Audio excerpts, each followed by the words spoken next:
নমস্কার ভক্তরা, জয় শ্রীকৃষ্ণ, রাধে রাধে। প্রিয় ভক্তবৃন্দ, পৌষ মাসের অমাবস্যা তিথিতে অর্থাৎ মোক্ষদায়িনী অমাবস্যা উপলক্ষে আপনাদের সকলকে অসংখ্য শুভেচ্ছা ও অভিনন্দন। ভক্তবৃন্দ, আজকের ভিডিওটি অত্যন্ত গুরুত্বপূর্ণ এবং তথ্যবহুল হবে, কারণ আমরা এই অমাবস্যা নিয়ে আলোচনা করব, যেদিন খুব সহজ কিছু ব্যবস্থা গ্রহণের মাধ্যমে আপনি আপনার জীবনকে রূপান্তরিত করতে পারেন এবং আপনার পূর্বপুরুষদের বিশেষ আশীর্বাদ পেতে পারেন। ভক্তবৃন্দ, পৌষ অমাবস্যা হল সেই পবিত্র দিন যখন একজন দরিদ্র ব্রাহ্মণের কন্যা তার মৃত স্বামীকে 108 বার পিপল গাছ প্রদক্ষিণ করে জীবিত করে তুলেছিলেন। অতএব এই দিনটিকে ইচ্ছা পূরণ এবং সৌভাগ্যের জন্য বিশেষ বিবেচনা করা হয়। এই কারণেই এই অমাবস্যা উপবাসকে অপরিসীম পুণ্য প্রদানকারী বলে মনে করা হয়। বন্ধুরা, এই বছর পৌষ অমাবস্যা নিয়ে ভক্তদের মধ্যে কিছু বিভ্রান্তি রয়েছে। কেউ বলছেন এটি এক তিথিতে পড়বে, আবার কেউ বলছেন অন্য তিথিতে। কিছু পঞ্জিকা অনুসারে এই অমাবস্যা 19 ডিসেম্বর পড়বে। এদিকে কিছু বৈদিক গণনা অনুসারে উপবাসের শুভ সময় পরের দিন 20 ডিসেম্বর নির্ধারণ করা হয়েছে। এই কারণেই মানুষ সঠিক তারিখ এবং কখন উপবাস পালন করবেন তা বুঝতে হিমশিম খাচ্ছে। সর্বদা হিসেবে আমরা বিভিন্ন বৈদিক ক্যালেন্ডার, দীর্ঘ গণনা এবং জ্যোতিষসূত্রের ওপর ভিত্তি করে সঠিক তারিখের বিশ্লেষণ নিয়ে এসেছি, যাতে আপনি বিভ্রান্তি এড়াতে পারেন এবং সঠিক তথ্য পেতে পারেন। আজ আমরা শিখব এই বছরের পৌষ অমাবস্যা কখন শুরু হয়, কখন শেষ হয় এবং বৈদিক নিয়ম অনুসারে কোন দিনে গৃহস্থদের উপবাস করা উচিত এবং পূর্ণ উপকার লাভের জন্য ভগবান বিষ্ণুর পূজা করা উচিত। ভক্তরা, এই অমাবস্যাকে অন্য যে কোনো অমাবস্যা অপেক্ষা অধিক তাৎপর্যপূর্ণ বলে মনে করেন।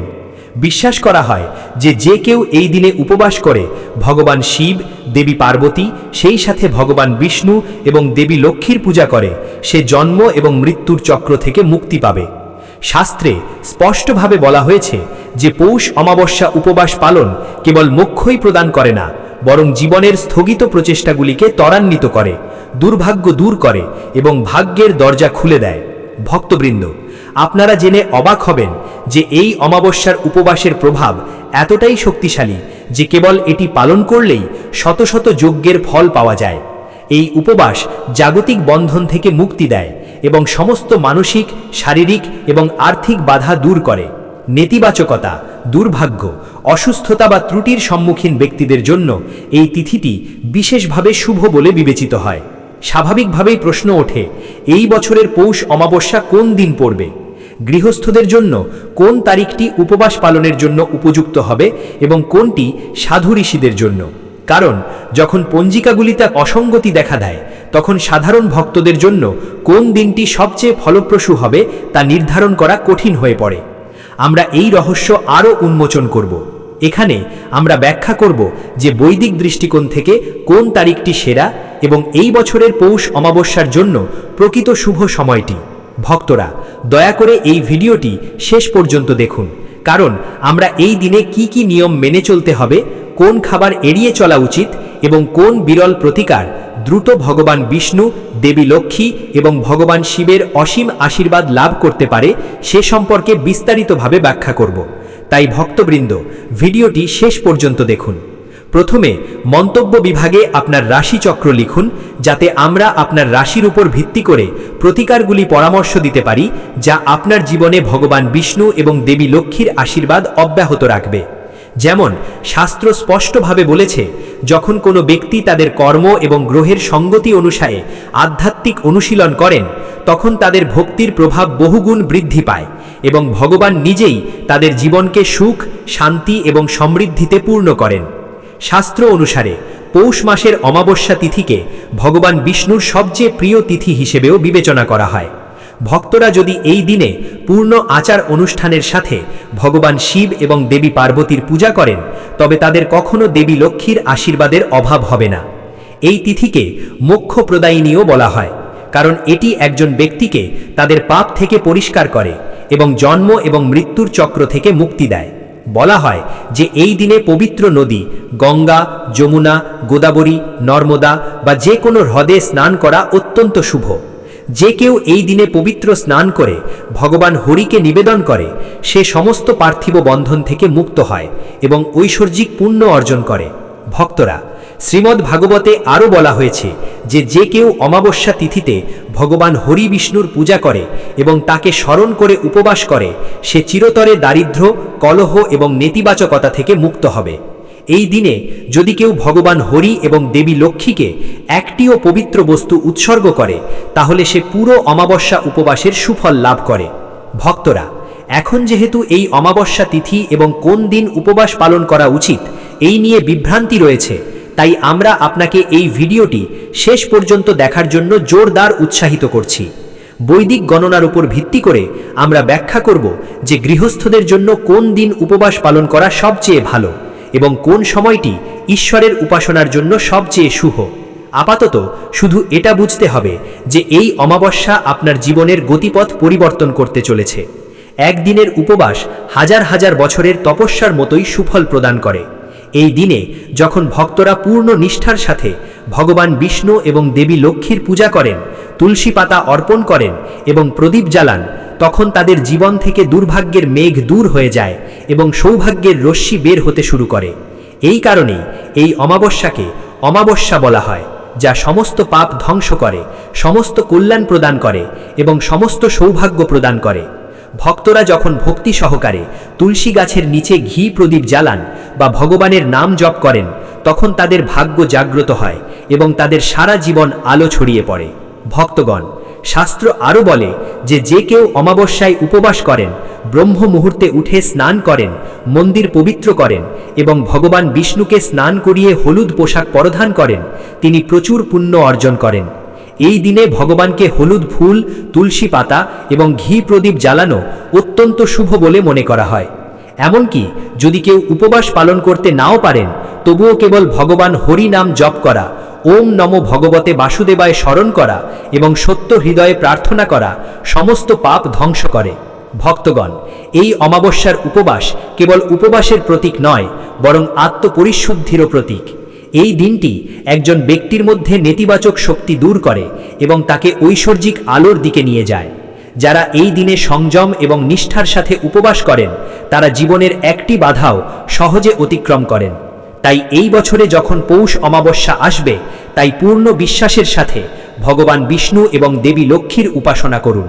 তুলসী গাছের নিচে একটি প্রদীপ জ্বালান এবং প্রার্থনা করুন যে ভগবান আপনার জীবনকে সুখ, শান্তি এবং সমৃদ্ধিতে আলোকিত করুন।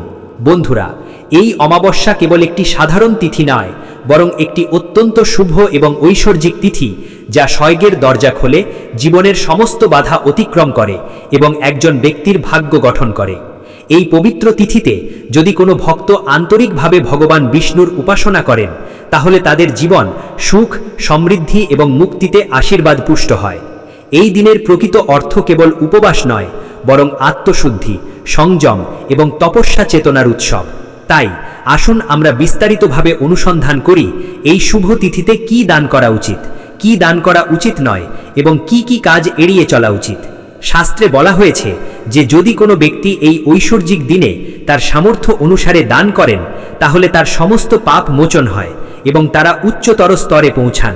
সকালে শুদ্ধিকরণ স্নান এবং ভগবান বিষ্ণু বা সত্যনারায়ণের পূজা করার পর শান্ত এবং আন্তরিক হৃদয়ে যে কোনো দান করুন।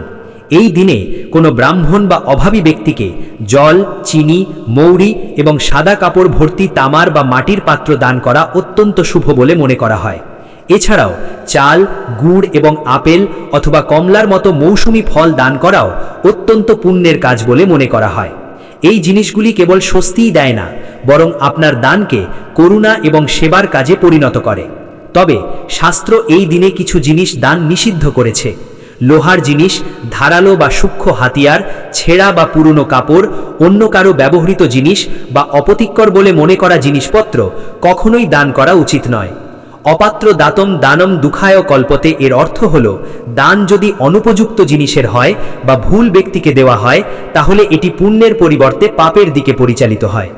এবার আসুন আলোচনা করা যাক এই দিনে কোন কোন কাজ এড়িয়ে চলা উচিত।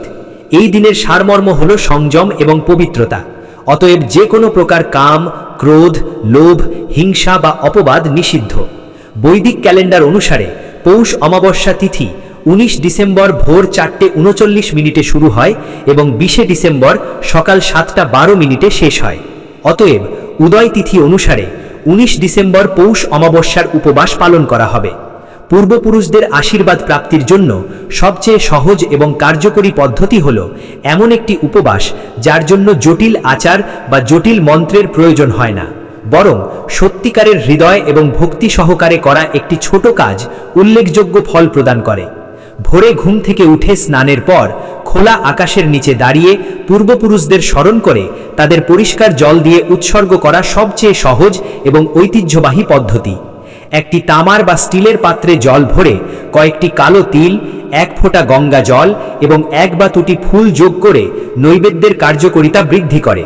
পূর্ব বা দক্ষিণ দিকে মুখ করে ধীরে ধীরে জল ঢেলে মনে মনে পূর্বপুরুষদের স্মরণ করে মনে করুন যে এই জল তাদের পায়ে নিবেদিত হচ্ছে। এই সন্ধ্যায় ঘরের একটি শান্ত কোণে একটি প্রদীপ জ্বালিয়ে পূর্বপুরুষদের জন্য একটি ছোট জায়গা তৈরি করো, আর ফুল দেওয়া তাদের প্রতি শ্রদ্ধার প্রতীক। সম্ভব হলে গরুকে রুটি খাওয়ানো অথবা কাক ও কুকুরকে খাবার খাওয়ানোও পূর্বপুরুষদের উদ্দেশ্যে উৎসর্গীকৃত দান হিসাবে বিবেচিত হয়। ঐতিহ্যগতভাবে বিশ্বাস করা হয় যে এই প্রাণীরা পূর্বপুরুষদের কাছ থেকে বার্তা বহন করে এবং তাদের মাধ্যমে করা দান সরাসরি তাদের কাছে পৌঁছায়। সবচেয়ে গুরুত্বপূর্ণ বিষয় হল তর্পণের ফলাফল ব্যক্তির হৃদয়ের আন্তরিকতার উপর নির্ভর করে। নৈবেদ্য ছোট হোক বা বড়, যদি ভক্তি সহকারে করা হয় তবে বিশ্বাস করা হয় যে পূর্বপুরুষরা খুশি হবেন এবং গৃহকে শান্তি, সুখ এবং বাধা থেকে মুক্তি দেবেন। এই দিনে ভক্তরা উপবাস পালন করেন এবং ভগবান বিষ্ণুর পূজা করেন। তারা উপবাসের নিয়ম মেনে রাত জেগে বিষ্ণু সহস্রনাম পাঠ করেন। এই অমাবস্যার উপবাস কেবল পাপ থেকে মুক্তি দেয় না, বরং মানসিক শান্তি এবং আধ্যাত্মিক শক্তিও প্রদান করে। যারা উপবাস করেন তাদের জন্য উপবাস ভঙ্গ, যাকে পারায়ণ বলা হয়, তার বিশেষ তাৎপর্য রয়েছে। 2025 সালে 20 ডিসেম্বর পৌষ অমাবস্যার পারণ পালন করা হবে। এই দিনে ভগবান বিষ্ণুর পূজা করা শুভ বলে মনে করা হয়, যার মধ্যে হলুদ ফুল, তুলসী পাতা, ধূপ, প্রদীপ এবং পঞ্চামৃত নিবেদন করা অন্তর্ভুক্ত। রাতে ভগবান বিষ্ণুর স্তোত্র ও কীর্তন গাওয়া এবং ব্রাহ্মণদের দান করা এই উপবাসের সমাপ্তি ঘটায়। শাস্ত্র অনুসারে এই দিনে ব্রহ্মচর্য পালন করা সর্বোত্তম। স্বামী স্ত্রীর এই দিনে সম্পূর্ণ সংযম বজায় রাখা উচিত, কারণ এটি আধ্যাত্মিক শক্তি সঞ্চয় এবং ভিতরের ঐশিক শক্তি জাগ্রত করার দিন। এই দিনের জন্য আরেকটি গুরুত্বপূর্ণ নিয়ম হল রাগ এবং কঠোর বাক্য থেকে বিরত থাকা। এই দিনে যে কেউ ঝগড়া করে বা অন্যদের সম্পর্কে খারাপ কথা বলে তার নিজের পুণ্য নষ্ট হয়। যদি কোনো কঠিন পরিস্থিতি দেখা দেয় তাহলে চুপ থাকুন এবং ক্ষমা এবং শান্তির ব্রত পালন করুন। এই দিনে বলা কথাগুলি সমগ্র বিশ্বে প্রতিধ্বনিত হয় এবং আপনার ভবিষ্যৎ নির্ধারণ করে। এবার আসুন আরেকটি গুরুত্বপূর্ণ বিষয়ে আসি, পিপল এবং তুলসী গাছের পূজার পদ্ধতি এবং সতর্কতা। এই দিনে এই দুটি পবিত্র গাছের পূজার বিশেষ তাৎপর্য রয়েছে, তবে অনেকে দুপুর বা সন্ধ্যার পরে এগুলি স্পর্শ করেন, যা অত্যন্ত পাপ বলে মনে করা হয়। দুপুর 12টা থেকে বিকেল 4টে অবধি ভগবান ব্রহ্মা স্বয়ং পিপল গাছে বাস করেন বলে বিশ্বাস করা হয়, তাই এই সময় পূজা নিষিদ্ধ। ঘর পরিষ্কার রাখা এবং মন্দির ও রান্নাঘর পবিত্র রাখাও অপরিহার্য। মন্দির বা রান্নাঘরের কাছে জুতা বা চপ্পল রাখবেন না, কারণ এতে দেবী লক্ষ্মীর প্রবেশ বাধাগ্রস্ত হবে। এই দিনে বৃদ্ধ, ব্রাহ্মণ, গরু এবং শিশুদের সেবা করা বিশেষভাবে পুণ্যবান বলে বিবেচিত হয়। যে কেউ তাদের পিতামাতা, গুরু বা প্রবীণদের অসম্মান করে তাদের পূজা নিষ্ফল হবে। এড়িয়ে চলার আরেকটি ভুল হল মিথ্যা বলা, পরচর্চা বা ছলনা। অমাবস্যা তিথিতে চিন্তা, কথা এবং কাজে সম্পূর্ণ পবিত্র থাকা অপরিহার্য। যদি কেউ কেবল বাহ্যিক পূজা করে কিন্তু ভিতরে ছলনা এবং ভণ্ডামি থাকে, তাহলে ভগবান তাদের ভক্তি গ্রহণ করবেন না। এই দিনে দরিদ্রদের খাদ্য, বস্ত্র, জল, ছাতা, ফল এবং মিষ্টি দান করা অত্যন্ত শুভ বলে বিবেচিত হয়। যারা এটি করেন তারা দারিদ্র্য থেকে মুক্ত হবেন এবং ভাগ্যের দরজা খোলা দেখতে পাবেন। এই দিনে বিশেষভাবে তুলসী মাতার পূজা করা উচিত। সকালে স্নানের পর পরিষ্কার পোশাক পরুন, তুলসী গাছের কাছে একটি প্রদীপ জ্বালান, ফুল নিবেদন করুন এবং ভগবান বিষ্ণুর কাছে প্রার্থনা করুন। যদি ঘরে নেতিবাচকতা বা অশুভ দৃষ্টি থাকে তাহলে সারা ঘরে, বিশেষ করে পূজার ক্ষেত্র, রান্নাঘর এবং শয়নকক্ষে তুলসী জল ছিটিয়ে দিন। অমাবস্যা তিথিতে তুলসী পাতা ছিঁড়ে ফেলা নিষিদ্ধ, তাই একদিন আগে পাতা ছিঁড়ে ফেলুন। এই দিনে ব্রহ্ম মুহূর্তের সময় একটি বিশেষ প্রতিকার করা হয়। স্নানের পর হলুদ পোশাক পরুন। হলুদ পোশাকে ভগবান নারায়ণের একটি মূর্তি স্থাপন করুন এবং তার সামনে গরুর ঘি দিয়ে একটি প্রদীপ জ্বালান। প্রদীপে কিছু জাফরান, কর্পূর এবং হলুদ যোগ করুন। তারপর সংকল্প করুন, হে নারায়ণ, দয়া করে আমাকে পুণ্যবান সন্তান দান করুন, যেমন আপনি ধ্রুব, প্রহ্লাদ এবং নারদের মতো ভক্তদের দিব্য সন্তান দান করেছিলেন। এরপরে ওম নারায়ণায় নম মন্ত্রটি 108 বার জপ করুন এবং প্রদীপের শিখার দিকে তাকিয়ে আপনার ইচ্ছা প্রকাশ করুন। এটি করার মাধ্যমে বংশগত সমস্ত সমস্যা এবং বাধা দ্রুত অদৃশ্য হয়ে যাবে। সুতরাং এই অমাবস্যা কেবল একটি উপবাস নয়, বরং একটি আধ্যাত্মিক অনুশীলন যা জীবনে শুভ পরিবর্তন আনে। এই দিনে যে কোনো ভক্ত ভক্তি, সংযম এবং পবিত্রতার সাথে পূজা করেন, তিনি সর্বদা ভগবান বিষ্ণু এবং দেবী লক্ষ্মীর আশীর্বাদ লাভ করেন। পৌষ অমাবস্যার রাতে করা এই অত্যন্ত রহস্যময় এবং কার্যকরী প্রতিকারটি শাস্ত্রে অত্যন্ত ফলপ্রদ রেজাল্ট প্রদানকারী বলে মনে করা হয়। এই পবিত্র রাতে যখন বিষ্ণু শক্তি সমগ্র বিশ্বে সঞ্চারিত হয়, তখন তুলসী মাতার সামনে প্রদীপ জ্বালানো এবং ভক্তি সহকারে শ্রী সূক্ত এবং নারায়ণ সূক্ত পাঠ করা অত্যন্ত শুভ ফল প্রদান করে। এই স্তোত্রগুলি পাঠের ফলে সৃষ্ট ঐশিক ভিম্ভনগুলি এক অদৃশ্য আধ্যাত্মিক শক্তি তৈরি করে, যা জীবনে নতুন সম্ভাবনা এবং শুভ শক্তির দ্বার উন্মোচন করে। বলা হয় যে পৌষ অমাবস্যার রাতে ভগবান শ্রীহরির যোগমায়া জাগ্রত হয় এবং সেই সময় পূর্ণ ভক্তি সহকারে এই স্তোত্রগুলি পাঠকারী ভক্তদের ইচ্ছা দ্রুত পূর্ণ হয়। বিশেষ করে যে দম্পতি সন্তান লাভের আনন্দ পান না, তাদের টানা 5টি পৌষ অমাবস্যার জন্য এই প্রতিকার অনুশীলন করা উচিত। অপরদিকে প্রত্যেক অমাবস্যায় একটি গরুকে গুড় এবং গম খাওয়ানো উচিত। এই কাজটি কোনো জাঁকজমক ছাড়াই করা উচিত, যা অলক্ষ্য দান নামে পরিচিত। এই দান পাপের প্রায়শ্চিত্ত করে এবং শুভ বংশের পথ প্রশস্ত করে।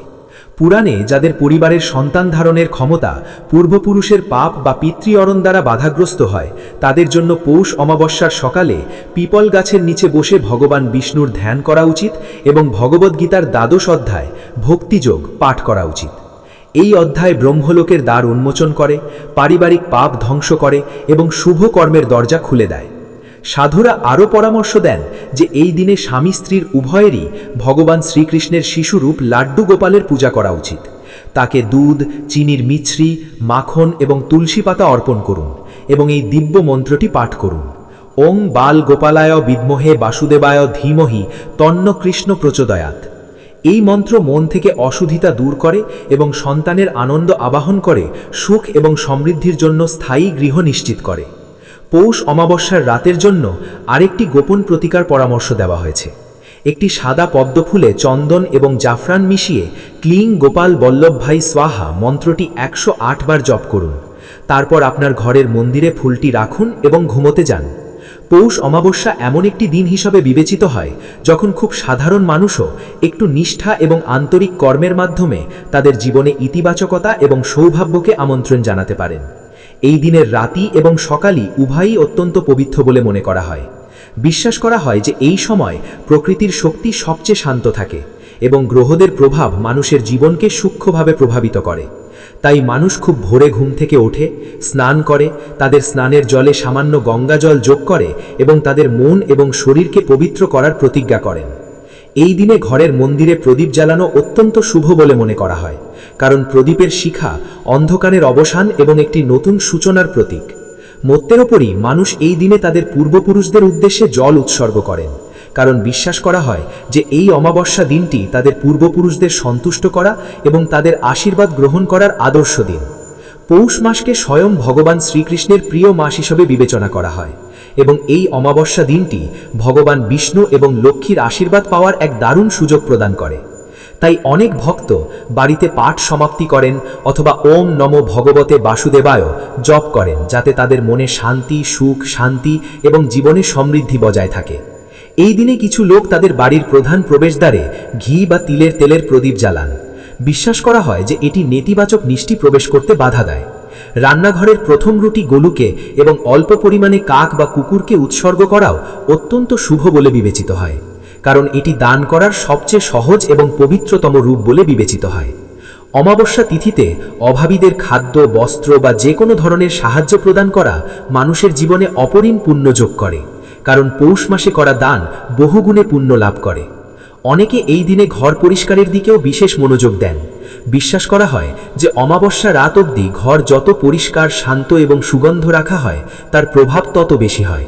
সুগন্ধি ধূপ, কর্পূর বা গুগ্গুলু জ্বালানো নেতিবাচক মিষ্টি দূর করার ঐতিহ্য অনেক পুরনো এবং অমাবস্যা তিথিতে এটি বিশেষভাবে শুভ বলে মনে করা হয়। রাতে যখন চাঁদ দেখা যায় না, তখন মানুষ তাদের ঘরে চুপচাপ বসে ভয়, অস্থিরতা এবং উদ্বেগ দূর করার জন্য ধ্যান করেন। এই দিনে বাড়িতে রাগ, আঘাত এবং অপ্রয়োজনীয় তর্ক এড়িয়ে চলা শুভ বলে মনে করা হয়। সামগ্রিকভাবে পৌষ অমাবস্যার সার হল এই দিনটি আত্মশুদ্ধি, পূর্বপুরুষদের কাছে প্রার্থনা, দান, ধ্যান, শান্তি এবং ভগবান বিষ্ণু ও লক্ষ্মীর আশীর্বাদ অর্জনের সুযোগ হিসাবে কাজ করে। যারা এই দিনে আন্তরিকভাবে সাত্ত্বিকতা অবলম্বন করেন তারা বিশ্বাস করেন যে আগামী মাস তাদের কাছে সুখ, ভাগ্য এবং মানসিক শান্তি নিয়ে আসে।